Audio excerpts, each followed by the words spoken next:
நீதிபதி சுவாமிநாதனை பதவி நீக்கம் செய்ய வலியுறுத்தி உச்சநீதிமன்றத்தை நாடுவோம் என மார்க்சிஸ்ட் கம்யூனிஸ்ட் கட்சியின் மாநில செயலாளர் சண்முகம் தெரிவித்துள்ளார்.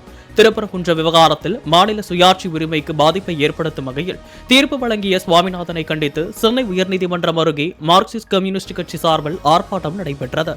இதில் சண்முகம் உள்ளிட்ட ஏராளமானோர் பங்கேற்று நீதிபதியை கண்டித்து முழக்கங்கள் எழுப்பினர். தொடர்ந்து செய்தியாளர்களிடம் பேசிய சண்முகம் இதனை தெரிவித்தார். இது சம்பந்தமாக முறையான புகாரை உச்சநீதிமன்ற தலைமை நீதிபதியிடம் அடுத்த ஒரு சில நாட்களில் நாங்கள் அளிக்க இருக்கிறோம். அதை போலவே இந்தியா கூட்டணி கட்சிகளின் சார்பில் இவரை பதவியிலிருந்து முற்றிலும் நீக்கத்தக்க வகையில் இம்பீச்மெண்ட் தீர்மானத்தை கொண்டு வருவதற்கான நடவடிக்கையிலும் மார்க்சிஸ்ட் கம்யூனிஸ்ட் கட்சி எங்களுடைய பாராளுமன்ற உறுப்பினர்கள் மூலமாக அந்த முயற்சியை மேற்கொண்டிருக்கிறோம். ஒரே காரணம், 26 சட்டமன்ற தேர்தல் என்பது வருகிறது.